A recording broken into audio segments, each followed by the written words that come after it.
Hoje trazemos para si a primeira aula da nossa escola bíblica realizada com o pastor Luís Reis. O tema da nossa meditação é a segunda vinda de Jesus. Fique connosco até ao fim.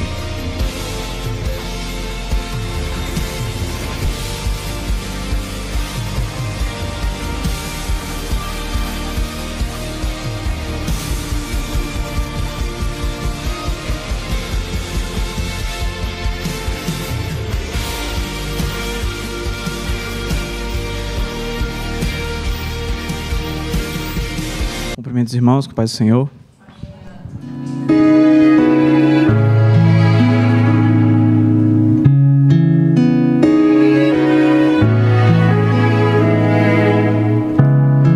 Joelhos se dobram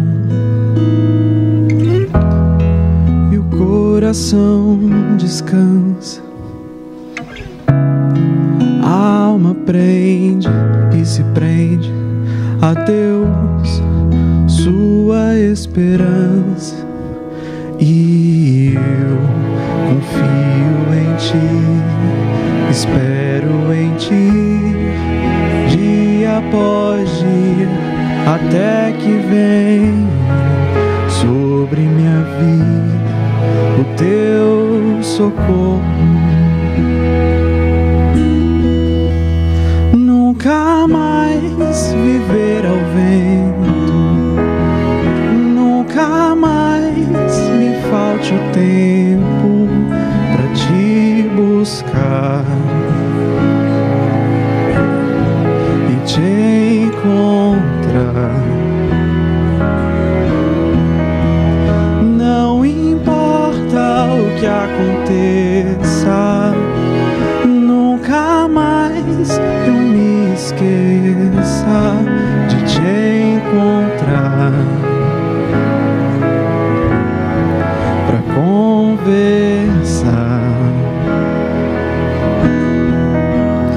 E eu confio em Ti, espero em Ti, dia após dia, até que venha sobre minha casa o Teu socorro. Nunca mais viver ao vento, nunca mais me falte o tempo para Te buscar e Te encontrar. Não importa o que aconteça, nunca mais eu me esqueça de Te encontrar pra conversar.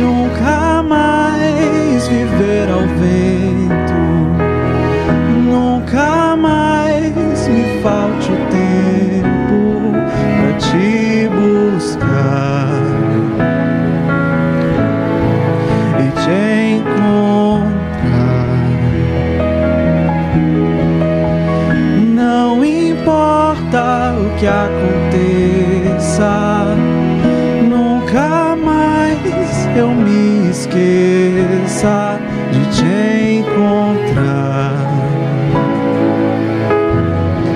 pra conversar.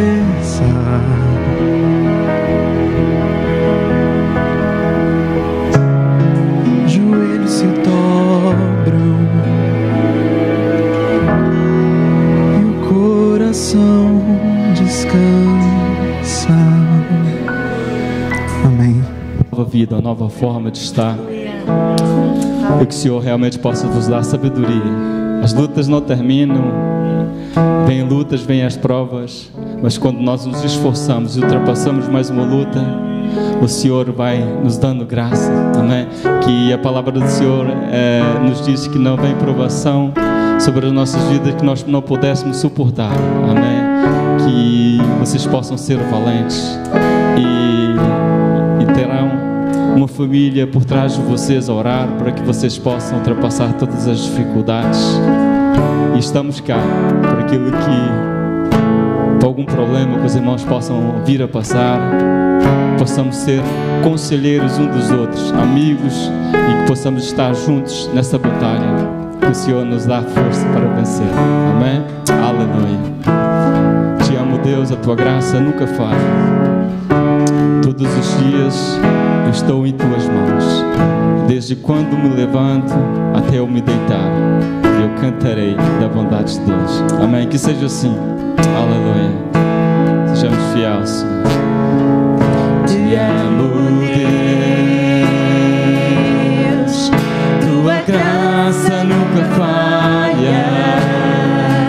Todos os dias eu estou em tuas mãos, desde quando me levanto até eu me deitar, eu cantarei da bondade de Deus. És fiel em todo tempo, em todo tempo tu és tão bom. Com todo o fôlego que tenho, eu cantarei da bondade de Deus. Tua doce voz, tua doce voz que me guia em meio ao fogo, na escuridão, tua presença me conforta. Sei que és meu Pai e que amigo és. Eu vivo na bondade de Deus. És fiel em todo tempo, em todo tempo tu és tão bom. Com todo o fôlego que tenho, eu cantarei da bondade de Deus. És fiel em todo tempo, em todo tempo tu és tão bom. Com todo o fôlego que tenho, eu cantarei da bondade de Deus. Tua bondade me seguirá, Senhor. Tua bondade me seguirá, Senhor. Eu me rendo a ti, te dou meu ser, entrego tudo a ti. Tua bondade me seguirá, Senhor. Tua bondade me seguirá, Senhor. Tua bondade me seguirá, Senhor. Eu me rendo a ti, te dou meu ser, entrego tudo a ti. Tua bondade me seguirá, Senhor. És fiel em todo tempo, em todo tempo tu és tão bom. Com todo o fôlego que tenho, eu cantarei bondade de Deus. És fiel, Senhor. És fiel em todo tempo. Em todo tempo tu és tão bom. Com todo o fôlego que tenho, eu cantarei a bondade de Deus. Só as vozes. És fiel em todo tempo. Só as vozes, amém.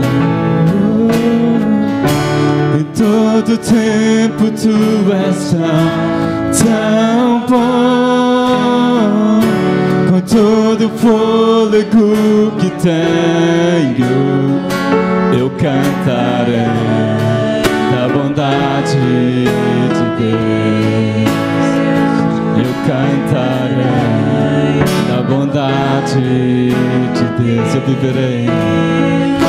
viverei da bondade de Deus. Muito bem, então vamos ler 1 Tessalonicenses capítulo 1, versos 9 e 10, para introduzirmos o nosso estudo acerca da escatologia. Como os irmãos sabem, a escatologia significa a doutrina das últimas coisas. E o nosso estudo é justamente pensarmos um pouco naquilo que diz respeito às últimas coisas, conforme a Bíblia nos ensina. E diz assim a palavra de Deus: pois eles mesmos, no tocante a nós, proclamam que repercussão teve o nosso ingresso no vosso meio, e como, deixando os ídolos, vos converteste a Deus, para servirdes o Deus vivo e verdadeiro, e para aguardardes dos céus o seu Filho, a quem ele ressuscitou dentre os mortos, Jesus, que nos livra da ira futura. Amém? Portanto, a conversão, e aqui temos o apóstolo Paulo a falar do resultado da conversão dos Tessalonicenses, a conversão deve operar dois aspectos práticos na vida de todo o crente, como estes versículos indicam. Quais são esses dois aspectos práticos que a conversão deve desenvolver na vida do crente? Primeiro, um relacionado com o serviço. Nós convertemos-nos para servir a Deus. Fomos salvos para servir a Deus. Nós não fomos salvos apenas, irmãos, para ir para o céu. E mesmo no céu, nós continuaremos a servir a Deus. Amém? Portanto, este é o primeiro propósito da nossa conversão. Servir a Deus. Porque antes servíamos ao pecado, antes servíamos os propósitos do inimigo da nossa alma, mas o Senhor salvou-nos. Para nós agora sermos servos de Deus. Este é o primeiro aspecto. O outro está relacionado com a escatologia, isto é, aguardar dos céus o seu Filho, Jesus. Portanto, nós convertemos para servir e para aguardar. Amém? Para servir Jesus e para aguardar que Ele volte outra vez para arrebatar a sua igreja. Então, o que é que nós podemos, irmãos, entender por escatologia? Escatologia consta das últimas, ou das coisas que brevemente devem acontecer. A Bíblia fala em coisas que brevemente devem acontecer, que são segundo o eterno propósito que Deus fez em Cristo Jesus, nosso Senhor, e que cabe ao crente aguardar. Portanto, nós fomos salvos para viver a vida cristã e, ao mesmo tempo, aguardar o cumprimento das últimas coisas, conforme está profetizado na palavra de Deus. Em Apocalipse, capítulo 1 e verso 1, o Apocalipse é um livro, como os irmãos sabem, muito interessante, muito valioso, no que diz respeito à escatologia, às últimas coisas, ou às coisas do fim. E este livro, no capítulo 1 e verso 1, diz que é a revelação de Jesus Cristo, é Apocalipse, significa isto, revelação de Jesus Cristo, que Deus lhe deu para mostrar aos seus servos as coisas que em breve devem acontecer. Portanto, irmãos, exatamente a escatologia é as coisas que brevemente devem acontecer. Como alguém disse, a escatologia é a história antecipada. Escatologia, e queria que os irmãos compreendessem isto bem, é a história antecipada. O que é que isto significa? Significa que é a história que vai acontecer no futuro. Entendem? É os acontecimentos históricos que vão acontecer no futuro. Como corolário, ao estudarmos os acontecimentos que integram a escatologia bíblica, estamos antevendo a história a partir do presente para o futuro. Estão a ver? Nós estamos antevendo a história a partir do presente, sabemos o que está a acontecer no presente, mas também pela palavra de Deus, pelo estudo da escatologia, nós sabemos o que vai acontecer no futuro. Irmãos, entendem? A história como ciência, a história como ciência, o que é que ela nos dá? Ela dá-nos no presente uma descrição dos acontecimentos que constam do presente para o passado. A escatologia é ao contrário. Dá-nos os acontecimentos que vão do presente para o futuro. Acontecimentos que ainda não vimos, acontecimentos que ainda não aconteceram, mas que vão acontecer, porque a palavra de Deus é fiel e verdadeira. Amém? E se a palavra de Deus diz que vão acontecer, nós devemos ter toda a certeza de que isso vai acontecer mesmo. Amém? Glória a Jesus. Tal como Noé, vejam, nós estamos numa posição praticamente idêntica à posição de Noé. Como? Tal como Noé, que estava muito mais adiantado em relação à sua geração. Talvez muitos o chamaram louco, mas ele não era louco, ele estava mais adiantado do que a sua geração. Porquê? Porque ele sabia o que ia acontecer no futuro. Porquê? Porque Deus lhe tinha revelado. Nós também, irmãos, sabemos pela escatologia o que vai acontecer no futuro, porque está revelado na palavra de Deus. Nós sabemos, não temos dúvidas. O que vai acontecer no futuro não é uma surpresa para nós, é algo que nós sabemos que vai acontecer pela palavra de Deus. Assim como quando chegou o dilúvio, não é? Não foi uma surpresa para Noé, porque ele já estava avisado, já sabia que isso ia acontecer, como nós também sabemos que as coisas do fim irão acontecer. O grande escopo profético das Escrituras, quer do Antigo, quer do Novo Testamento, está relacionado com o segundo advento de Cristo, com a segunda vinda de Cristo. E é a segunda vinda de Cristo, irmãos, que é o grande tema da escatologia, que é o grande tema das coisas do fim.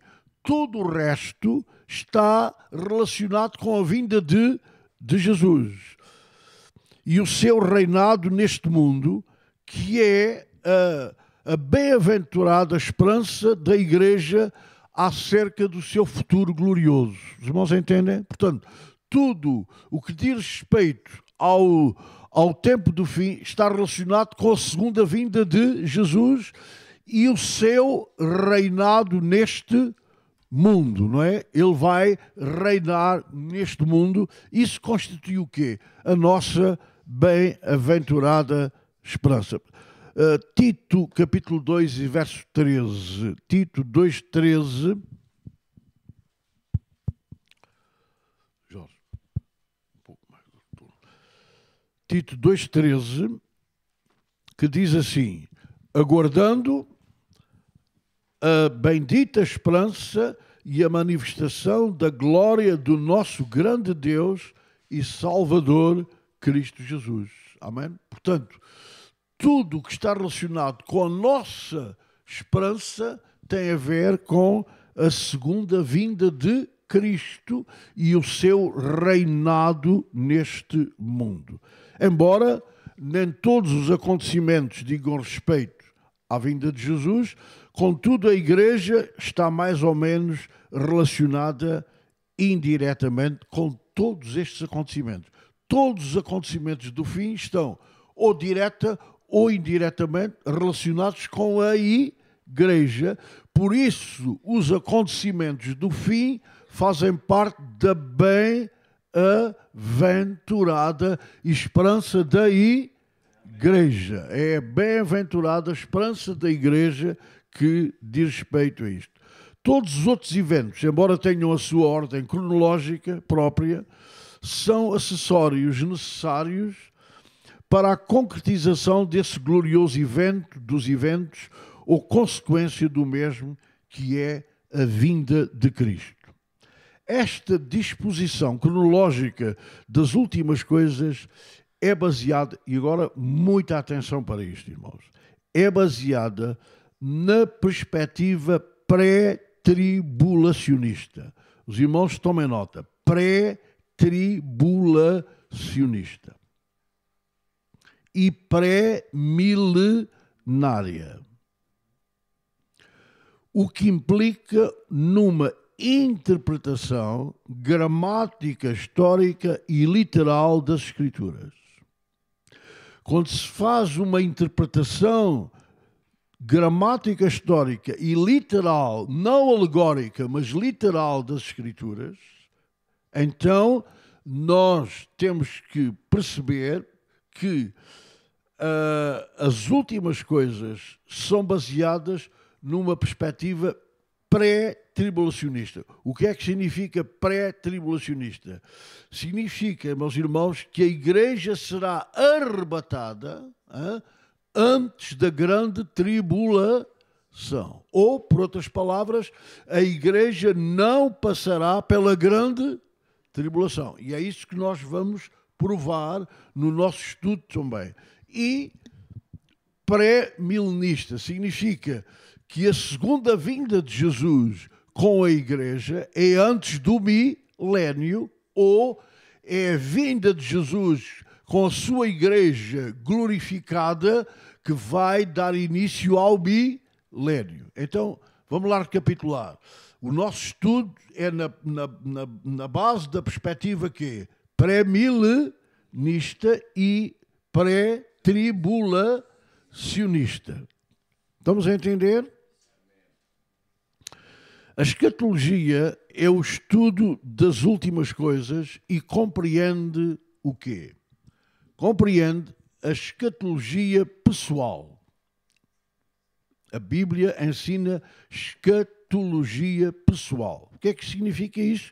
Que se relaciona com o futuro do crente individualmente e que diz respeito à sua glorificação como o último estágio da salvação. Como iremos ver, irmãos, nós somos salvos, mas ainda não somos salvos completamente. Entendem? É por isso que ainda temos sofrimento, temos problemas, temos dificuldades, e é por isso ainda que teremos que experimentar a morte. Entendem? Porquê? Porque nós já somos salvos, mas não somos salvos completamente. Nós só seremos salvos completamente quando Cristo voltar outra vez e nos arrebatar e nós sermos glorificados, porque vamos ver Jesus face a face e vamos ser semelhantes a Ele. Amém?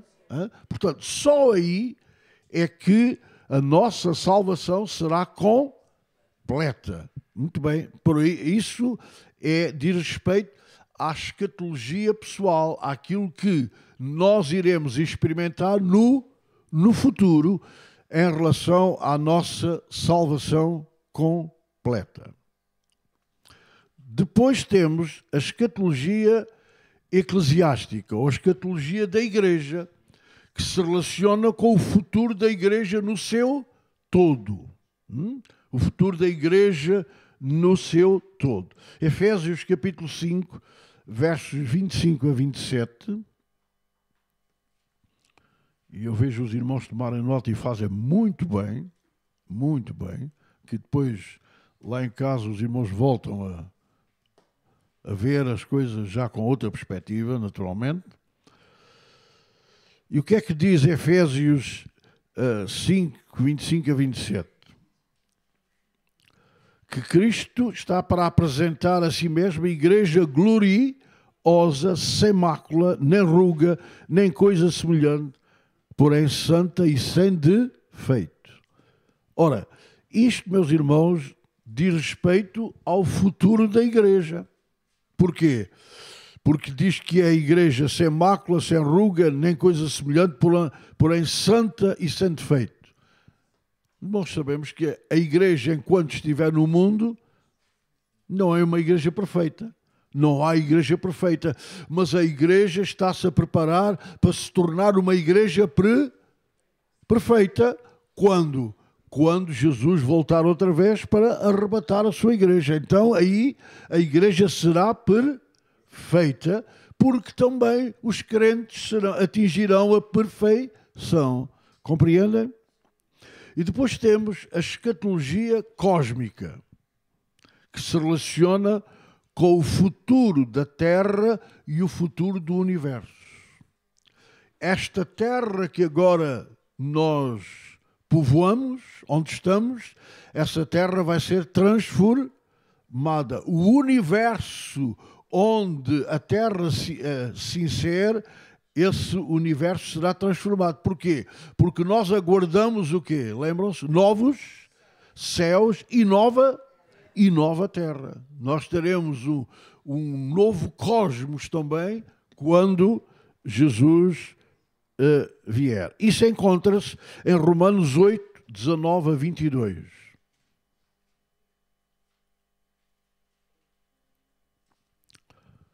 Onde diz que a própria criação será redimida do cativeiro da corrupção. Porque a terra, através do pecado de Adão, a terra entrou em corrupção. Por isso é que há estes problemas na terra e todas estas dificuldades, porque isso é originado pelo pecado de Adão. Mas isso vai acabar quando Jesus voltar e vai haver um novo céu e uma nova terra onde habita a justiça. A Bíblia também fala de Israel e dos gentios no plano escatológico. Há um plano de Deus para o futuro relacionado com o povo de Israel, como iremos ver, e também com as nações gentílicas, que se relaciona com o futuro. Amém? O serviço do crente também está relacionado com a escatologia. Porquê? Porque a Bíblia diz que nós devemos trabalhar enquanto é dia. Trabalhar enquanto é dia. O crente deve servir o Senhor enquanto é dia, pois está chegando a noite quando ninguém mais pode trabalhar. No sentido é que estamos a trabalhar agora. Aqui, dia, o que é que significa dia? Dia significa o tempo que ainda nos resta até à vinda do Senhor para o servir. Ainda, enquanto Jesus não vem, nós devemos continuar a servi-lo. Amém, meus irmãos? Noite significa que a oportunidade de servir o Senhor vai terminar. A noite vem. O que é que quer dizer a noite vem? Significa que a oportunidade que temos de servir o Senhor aqui vai terminar. Vai terminar. Agora, enquanto Jesus não volta, enquanto é dia, devemos servi-lo enquanto é dia. Amém? Em termos escatológicos, tudo nos indica, e ouçam, meus irmãos, isto é importante, em termos escatológicos, tudo nos indica que estamos já na hora 1/10. quando se aproxima a meia-noite. E, em termos escatológicos, meia-noite significa o quê? A vinda do Senhor. E a meia-noite está a aproximar-se, porque nós já estamos nas 11 horas. E para lá das 11 horas, com certeza, não é? Porque qualquer dia vai soar a meia-noite. E aí nós já não temos mais possibilidade de servir o Senhor aqui, porque então seremos arrebatados. Irmãos, também porque quando Jesus voltar, nós devemos ser achados a servir. A melhor maneira de esperar Jesus é servi-lo. Houve aí no final do século passado, um grupo de americanos, só podia ser americanos, um grupo de americanos que achou que a melhor maneira de esperar a vinda de Jesus era comprarem casa em Israel e ficarem lá à espera que Jesus viesse. Essa não é a maneira de esperar Jesus, irmãos. A maneira de esperar Jesus é continuar a servi-lo, amém, conforme a sua graça, conforme o seu poder e conforme a sua unção na nossa vida. Aleluia. Vede, Mateus 24, 46. O que é que a Bíblia diz sobre isso? Mateus 24, 46.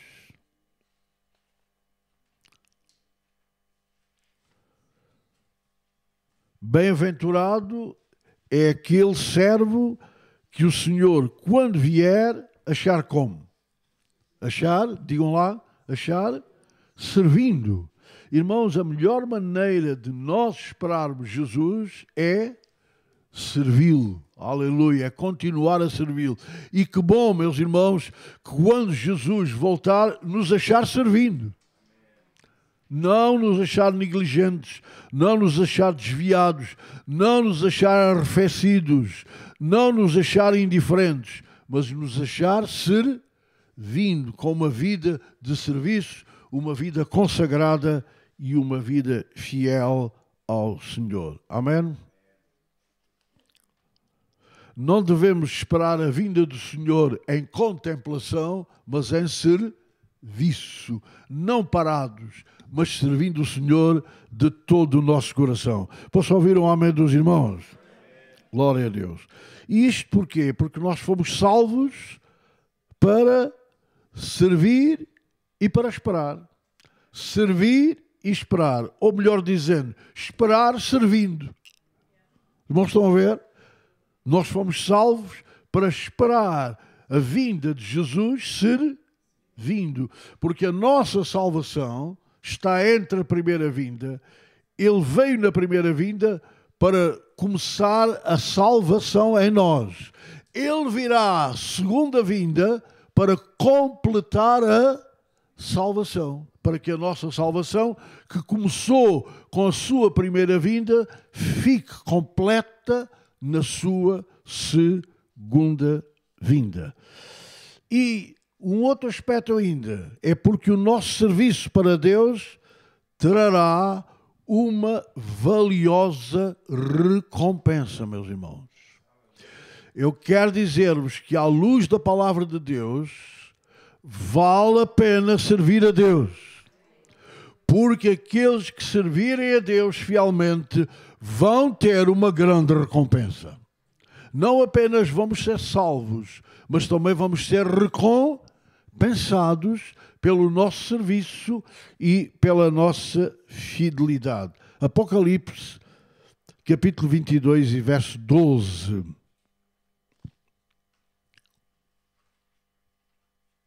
Esta é uma promessa de Jesus, que ele revelou a João em Patmos para nos transmitir. O que é que Jesus disse? Eis que cedo venho, ou eis que venho em breve. E o que é que diz mais? A minha recompensa está comigo e eu retribuirei a cada um de acordo com o que fez. Amém? O que é que diz ali? É a mesma coisa. Eis que cedo venho, o meu galardão está comigo. Galardão ou recompensa é a mesma? é a mesma coisa, o galardão, a recompensa está com o Senhor. Portanto, irmãos, Jesus não vem de mãos vazias para aqueles que também não têm as mãos vazias. Já repararam? Para aqueles que não têm as mãos vazias, mas têm alguma coisa para apresentar ao Senhor, o Senhor também vem não com as mãos vazias, mas vem com uma recompensa para recompensar devidamente todos aqueles que forem fiéis ao Senhor e o servirem esperando. Estão a ver? Porque, então, que tipo de serviço será o nosso? É um serviço em expectativa. Estamos a servir o nosso Senhor na certeza de que Ele vai voltar, vai fazer contas conosco, amém? Vai fazer contas conosco. Todos nós iremos comparecer perante o tribunal de Cristo, vai fazer contas conosco. E de acordo com o nosso trabalho, Ele vai nos dar o galardão ou a recompensa. Os irmãos estão percebendo o que eu estou dizendo? Faz sentido, irmãos? Estamos compreendendo ou não? Estamos compreendendo a situação? Muito bem.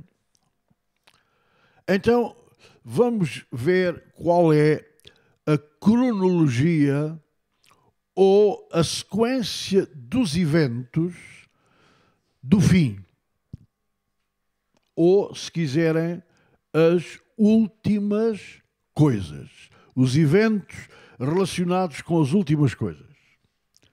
Vamos ver quais são, como serão e onde acontecerão. Quais são esses eventos, como serão, como se dará esses eventos e onde esses eventos terão o seu lugar ou onde acontecerão. O primeiro evento, irmãos, é o princípio das dores de parto. Princípio das dores de parto. Esse é o momento em que nós já estamos a viver.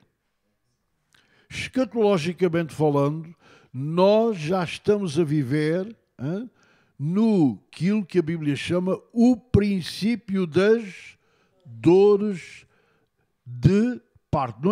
Não são dores quaisquer, é dores de parto. Eu já vou explicar o que é que significa as dores de parto. Depois temos o estado intermediário dos mortos. Vamos ver que quando morremos, antes da vinda do Senhor, o nosso corpo vai para o pó, mas o nosso espírito volta a Deus. E entre a primeira vinda e entre a morte e o arrebatamento, há um estado intermediário onde os mortos aguardam o arrebatamento ou, por outras palavras, aguardam a ressurreição. Estão a ver? Aguardam a ressurreição. Depois temos a primeira fase da vinda de Cristo. Isto tem acontecimentos na terra e no céu, nos ares. Quando Jesus voltar, isto é, a primeira fase da vinda de Cristo, ou seja, o arrebatamento da igreja, vai haver acontecimentos na terra e também nos ares. Depois temos o tribunal de Cristo, que é no céu, onde os crentes comparecerão para as suas obras serem avaliadas. Não é um tribunal que vai condenar, não é um tribunal de condenação, é um tribunal de avaliação. Os irmãos entendem? Porque é aí no tribunal de Cristo que as nossas obras vão ser avaliadas. Ou receberemos galardão, ou não recebemos galardão. Ou uns receberão um galardão maior e outros um galardão menor. Mas isso só os salvos é que experimentarão isso, porque só os salvos que fazem parte do arrebatamento é que irão comparecer diante do tribunal de Cristo para serem avaliados e recompensados ou não, não é? Recompensados ou não, dependendo da forma como serviram o Senhor em fidelidade. Pois temos as bodas do Cordeiro. As bodas do Cordeiro, que também é no céu, onde a noiva, que é a igreja, vai celebrar o seu casamento com o noivo, que é Cristo Jesus, para com Jesus, a igreja, começar a reinar para todo o sempre. Amém? É chamada as bodas do Cordeiro. Enquanto isso, na terra, porque logo que a igreja seja arrebatada, este mundo vai passar pela grande tribulação. É por isso que nós estamos a estudar na perspectiva pré-tribulacionista. É no sentido de que o arrebatamento da igreja é anterior, imediatamente anterior à grande tribulação. Por isso é pré, é antes da grande tribulação. Depois temos a segunda fase da vinda de Cristo, que é acontecimentos no céu e acontecimentos na terra. A seguir temos o milénio, que também tem acontecimentos no céu e acontecimentos na terra. No final do milénio significa o reinado de Cristo durante 1000 anos, no final do milénio teremos o julgamento dos ímpios ressurretos. Vamos só ver, no arrebatamento da igreja, só quem ressuscita são os salvos. Vamos entender? Os ímpios, os não salvos, ainda ficam sem ressuscitar e só vão ressuscitar no final do milénio para comparecerem perante o tribunal do trono branco. E aqui é outro tribunal, não é? É chamado o tribunal do trono branco, onde ouvirão a sua sentença de condenação. Comparecerão nesse tribunal para serem condenados e a partir daí dar-se-á também a implantação do estado eterno, onde Cristo vai reinar com a sua igreja para todo sempre. Amém? Será um estado eterno, séculos dos séculos, eras após eras e após eras, meus irmãos, que a nossa mente não dá para compreender agora, mas que vamos ter, nós que somos temporais ainda somos temporais, nós temos dificuldade em compreender a eternidade. Mas não é preciso compreender. O preciso precisamos é aceitar, porque isso vai ser uma gloriosa realidade. Amém? Vamos reinar com Cristo por toda a eternidade. Muito bem, eu vou agora pensar no... Ainda temos algum tempo. E eu vou pensar com os irmãos agora noutro aspecto, que é o princípio das dores. Princípio das dores. Mateus 24, portanto, faz parte do chamado Sermão de Cristo, não é o Sermão do Monte, é o Sermão das Oliveiras, não é? Onde Jesus proferiu este sermão no Monte das Oliveiras, por isso é conhecido pelo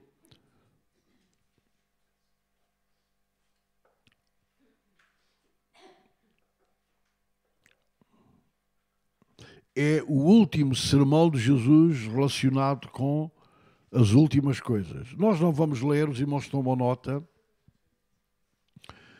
mas creio que é... Portanto, se levantará nação contra nação, reino contra reino, e haverá fomes e terremotos em vários lugares. Porém, tudo isto é o princípio das dores. O princípio das dores. Mas a melhor tradução, porque o apóstolo Paulo fala disto também, a melhor tradução seria não dores quaisquer, mas dores de parto. E vamos explicar porque que dores de parto é a melhor tradução. O que é que acontece nas dores de parto? Elas começam com menos frequência no princípio, não é? Para quem foi mãe, sabe muito bem. Menos frequência no princípio. Mas à medida que se aproxima o nascimento, elas tornam-se mais frequentes e mais dolorosas, não é? Começa a ser com mais frequência e começa a doer mais, não é, mães? É isso? Hã? Começa a doer mais, são mais dolorosas. O que indica o quê? Que o nascimento está próximo. Indica, essas dores são indicadores ou são sinais de que em breve vai acontecer o nascimento. Muito bem. As profecias relacionadas com o princípio das dores de parto estão a cumprir-se, meus irmãos, literalmente nos nossos dias. Nós não temos ilusões nem dúvidas de que já estamos a viver aquilo que a Bíblia chama as dores de parto. Nestes dias em que vivemos, a profecia deixou de pertencer ao domínio profético para se tornar parte da história contemporânea. Aquilo que há uns anos atrás era profecia, agora já se tornou história. Porquê? Porque a profecia está-se a cumprir. Portanto, os acontecimentos proféticos que estavam profetizados já se estão a cumprir, isto é, já estão a fazer parte da história contemporânea ou a história em que nós estamos a viver. O que era profecia há um tempo atrás é hoje uma realidade histórica que nós já estamos a viver, que a nossa geração já está a viver. Então, este princípio das dores de parto tem acontecimentos relacionados com a sociedade. Vamos pensar nos acontecimentos relacionados com a sociedade. Guerras entre nações e não só entre nações. Lá na Bíblia o original é entre etnias, entre povos. Isto não diz nada aos irmãos? O que é que está a acontecer no Médio Oriente? É uma guerra entre etnias, não é entre nações, é entre etnias. O que é que está a acontecer na Ucrânia? É a mesma coisa. É uma guerra entre etnias, em que os russos reivindicam que a Ucrânia faz parte da Rússia, etc. Não vamos entrar na política, mas isso é uma realidade. Guerras. Depois a Bíblia fala de rumores de guerras. Irmãos, nós estamos a ouvir constantemente rumores. Ligamos as notícias, o que é que ouvimos? Rumores de guerras. E nós podemos até dizer que o terrorismo internacional é um rumor de guerra. Porque não é uma guerra mesmo a sério, mas é um rumor de guerra que pode acontecer, rebentar em qualquer lugar. É um sinal dos dias em que estamos a viver. Fomes. Meus irmãos, as notícias sobre as fomes são terríveis e avassaladoras. Há muita gente no nosso planeta a morrer de fome e há grandes quantidades de pessoas que vão morrer de fome. Deus nos guarde, porque a Europa pode acontecer isso. Irmãos, até os irmãos vejam como a profecia é uma realidade e que se cumpre. Até há pouco tempo diziam, Europa, passar necessidades. Vejam, as vias de comunicação podem ser fechadas. Estão a ver no Mar Vermelho? Se o canal de Suez fecha, se os mares, se no Mar Mediterrâneo os acessos fecham, todos os bens que circulam podem ficar paralisados. E nós podemos vir a passar fome. Ou então pode acontecer que hajam bens e que nós não tenhamos condições financeiras para os comprar também. Porque podem adquirir um preço tão alto, uma inflação tão alta, meus irmãos, que seja incomportável adquirir esses bens de consumo. Isso pode acontecer. E tudo nos indica que de um momento para o outro isto pode vir a acontecer mesmo na Europa e mesmo nos Estados Unidos. Nas grandes economias, que são hoje a Europa e os Estados Unidos, isso pode vir a acontecer de um momento para o outro. Fomes. Multiplicação da iniquidade. É outro, meus irmãos, é outro sinal. Multiplicação da iniquidade. O que é que nós podemos depreender disto? Os padrões evangélicos e morais estão em queda acelerada. Já viram? Já repararam nisso? É que não estão apenas... estão em queda acelerada. As várias formas de pecado que antes eram refriadas e mal vistas, andam a desfilar para ruas. Já repararam?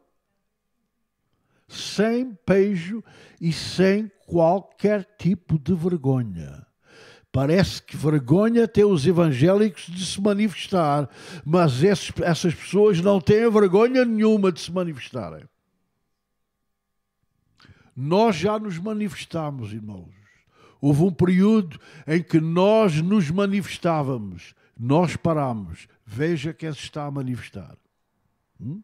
Veja quem está a manifestar-se nestes últimos tempos. Essas formas de pecado que antes eram refriadas e mal vistas, hoje estão sendo praticadas sem qualquer tipo de pudor e não só isso, estão implementadas na nossa sociedade. E mais, o próprio governo, que é uma instituição divina, não significa que os governantes estão lá porque Deus concorda com eles, mas o governo em si é uma instituição divina, que foi criado para refrear o mal. Pois é o próprio governo que está implementando o mal. Está dando liberdade. Eu estava vendo ontem alguma coisa sobre o 25 de Abril. E as pessoas disseram, agora temos liberdade. Tem liberdade para fazer o mal. Para praticar o mal. É verdade que temos outras liberdades que não tínhamos. Mas, fazendo bem as contas, eu quero-vos dizer, não sei se os irmãos concordam, que o saldo é negativo. Em termos de liberdade, o saldo não é positivo, irmãos. O saldo é negativo, porque muita coisa que antes estava a ser refriada, hoje está a ser implementada.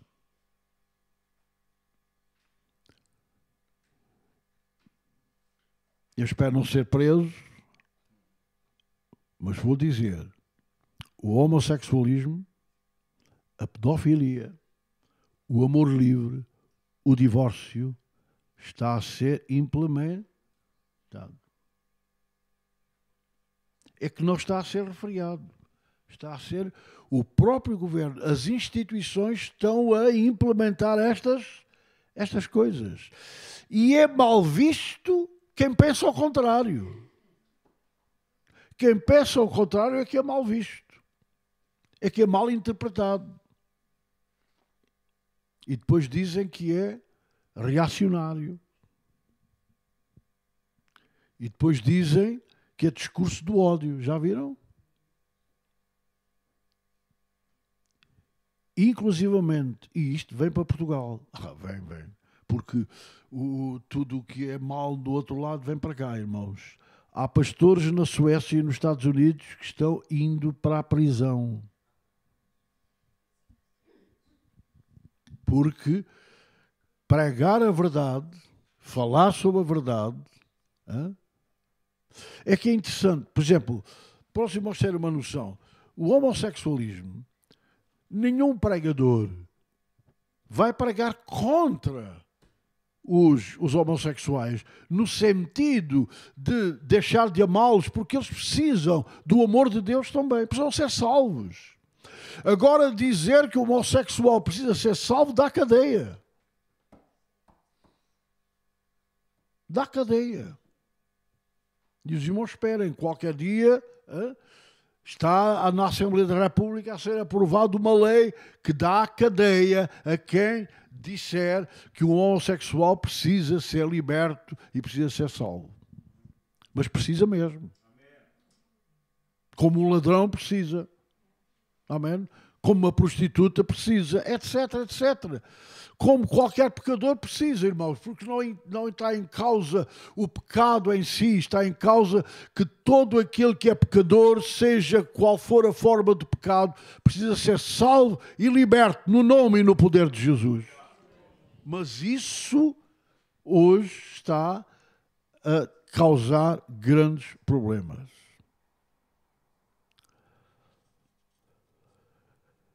Vejam, quando a Bíblia diz que a iniquidade está a multiplicar, o que significa iniquidade? Iniquidade significa contra aquilo que é contra a lei de Deus. Aquilo que é contra a lei de Deus. E aquilo que é contra a lei de Deus está a ser institucionalizada como lei que os governos dos nossos dias ousam promulgar. Os governos hoje estão promulgando leis que são contra a lei de Deus, e isto significa que a iniquidade, que é anti-lei de Deus, está a ser implementada conforme aquilo que está profetizado como o princípio das dores de parto. Depois temos acontecimentos relacionados com a natureza, cataclismos assustadores, tempestades violentíssimas, terremotos em escala nunca vista e muito mais frequentes. Já repararam que os terremotos agora estão muito mais frequentes? Estão previstos mais terremotos e de maior intensidade e grandes tsunamis também. Pestes. A ciência médica multiplicou-se, e muito, e graças a Deus por isso. Mas, irmãos, há muita doença, há muita patologia que não está a ser detectada, não está a ser combatida, porque a ciência médica não tem capacidade para combater estas novas doenças que estão a aparecer. E isto é um sinal também das dores de parto. Depois temos também acontecimentos relacionados com a igreja. 2 Timóteo, capítulo 3, versos 1 a 5. E este é o nosso problema. Porque além de termos problemas externos, nós também estamos a ter problemas internos.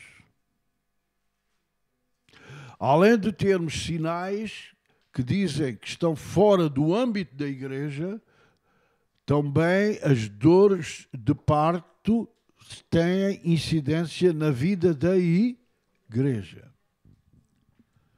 Nos últimos dias sobrevirão tempos difíceis. Os irmãos acham que estamos a viver em tempos fáceis ou difíceis? nunca tão difíceis como hoje. Pois os homens serão egoístas, avarentos, presunçosos, arrogantes, blasfemadores, desobedientes aos pais, ingratos, irreverentes, desafeiçoados, implacáveis, caluniadores, sem domínio de si, cruéis, inimigos do bem, traidores, atrevidos, enfatuados, mais amigos dos prazeres do que amigos de Deus, tendo forma de piedade, negando-lhe, entretanto, o poder, foge também destes. E 2 Timóteo 3,13, mas os homens perversos e impostores irão de mal a pior, enganando e sendo enganados. 1 Timóteo 4,1, ora o Espírito afirma que nos últimos tempos alguns apostatarão da fé por obedecerem a espíritos enganadores e a ensinos de demónios. Irmãos, há por aí muitos ensinos de demónios. Há por aí muitos ensinos enganadores. Os irmãos podem pensar, mas isso sempre houve. Ok, sempre houve, mas não com a dimensão que há hoje. Esse é o problema. Não com a dimensão que há hoje.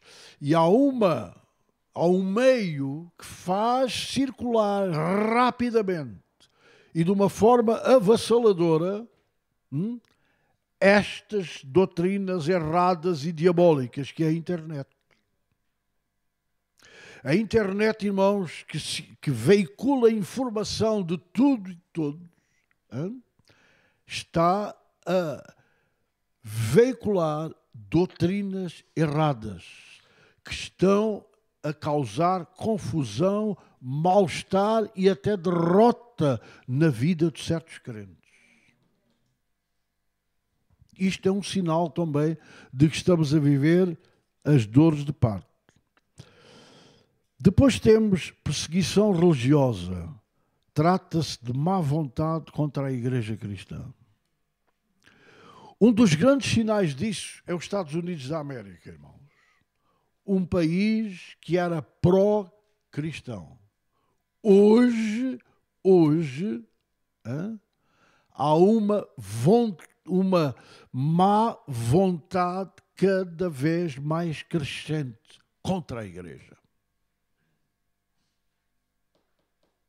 E então há estados nos Estados Unidos. Por exemplo, a Califórnia é terrível. Nova York é terrível. E outros estados. É contra a Igreja. Se eles não podem, mas por vontade deles, fechavam as igrejas nos Estados Unidos. Na Europa, irmãos. A Inglaterra tem mais mesquitas que igrejas. Ouçam. Não é brincadeira. Muitas igrejas estão fechando para dar lugar a mesquitas. Na Inglaterra não se vê a manifestação pelas ruas dos crentes manifestando a sua fé, mas a fé islâmica corre as ruas com toda a liberdade. Isto é um sinal de que estamos a viver as dores de parto. A apostasia é outro sinal. O nascimento de seitas de todos os tipos, irmãos. Estão hoje a nascer seitas de todos os tipos. Inclusivamente a partir de divisões de igrejas bíblicas que foram deteriorando até entrar em apostasia.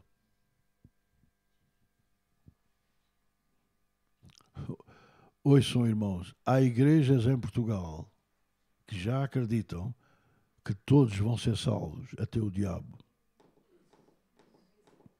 Ouviram?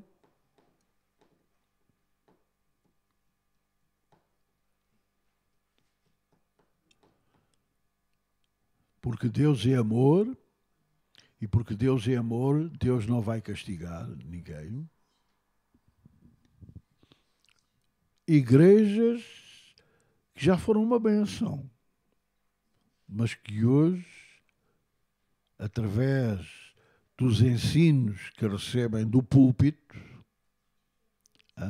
dos ensinos que recebem via internet e etc, etc, já estão... Isto é, irmãos, dizer que todos vão ser salvos é uma apostasia terrível, porque paralisa a ação evangelística da igreja, e é isso que o diabo quer. Então essas igrejas voltam-se para a ação social, porque acham que o que as pessoas precisam é de ajuda social. Dantes, nós como Assembleias de Deus, talvez os das gerações mais antigas, sabíamos que nós contestávamos essa situação. Nós sempre tivemos beneficência, ou não? Nós sempre tivemos ajuda social para os domésticos da fé e para outros que... Mas, irmãos, nós não confundíamos a ação social com a evangelização, porque achávamos que a primeira coisa e a mais urgente que as pessoas precisam é de ser salvas. E muitos que viviam na miséria, quando aceitaram Jesus, Deus abençoou-os. E eles ganharam um novo estatuto social e económico. Eu lembro de um irmão em Portimão. É um exemplo, entre muitos. Antes de se converter, era um ajudante de jardineiro. Um ajudante de jardineiro. Talvez num ranking de classe mais baixa. Converteu-se. Deus começou a mudar a vida dele.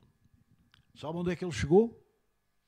A assentar-se na comissão dos diretores de um complexo hoteleiro lá perto de Portimão, o nosso Diolino. Isso é um exemplo. Eu conheci o Diolino no Viveiro em Portimão. Vejam, o Evangelho promove, porque, irmãos, o Evangelho promove socialmente. O Evangelho promove economicamente. Amém. Muitos, irmãos, empresários, hoje que são empresários, viviam na miséria antes de ser salvos, mas Jesus salvou-os, transformou-os, aleluia, e hoje são homens com uma posição alta na sociedade e com uma influência na economia deles e na economia social. E vou concluir.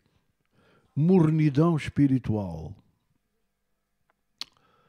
Meus irmãos, a Bíblia diz: por se multiplicar a iniquidade, o amor de esfriará.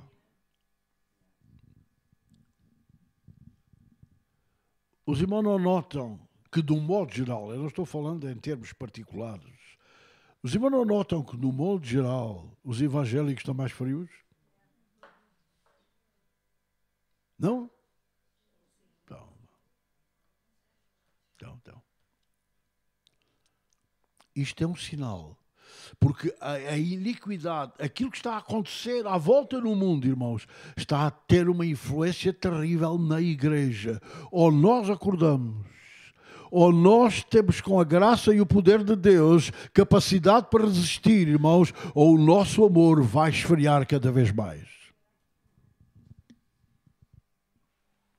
O amor a Deus, o amor à palavra de Deus, está falhando. O amor à obra de Deus, o desinteresse em servi-lo, o amor aos perdidos. Meus irmãos, isto reflete-se. A igreja está perdendo o amor aos perdidos. Se os irmãos disserem aqui, mas aqui é vendas novas e motomor, não, dou glória a Deus e dou graça a Deus. Mas se isso acontece aqui, é exceção, não é regra. Porque aquela ação, aquela vontade de ganhar as pessoas para Jesus, está-se a perder, irmãos.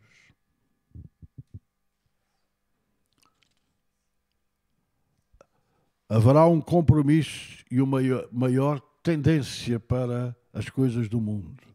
Depois há outro sinal com o qual vamos concluir. O sinal da figueira.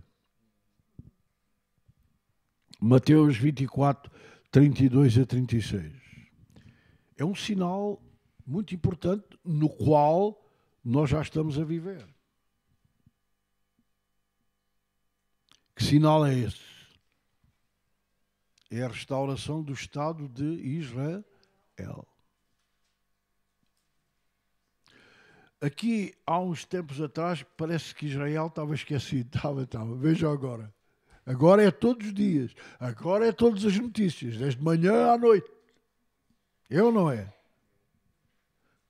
O Estado de Israel, a restauração política, porque ainda não temos a restauração espiritual, mas a restauração política do Estado de Israel é um sinal de que o verão se aproxima. E verão aqui significa que a vinda de Cristo está próximo para arrebatar a sua igreja. Amém. A União Europeia. O que é que Daniel viu? Viu que o último império estava nos pés da estátua. Lembram-se? E os pés eram formados de ferro e de barro. Significa que era uma aliança, uma mistura de fraqueza e de... Os irmãos não estão a ver? Não estão a ver os estados da periferia, como Portugal, Espanha, fraqueza, e os estados do centro da Europa com força. Tudo isso são sinais, meus irmãos, que nos devem levar a compreender que aquilo que era profético há uns anos atrás, hoje já é história. Aquilo que nós líamos que ia acontecer, hoje já está acontecendo. O que significa que nós temos que despertar do sono, porque a nossa salvação está mais perto de nós do que no dia em que nós aceitamos Jesus. Vamos inclinar nossas cabeças? Os irmãos perceberam o que eu disse? Está a ser compreensível, irmãos?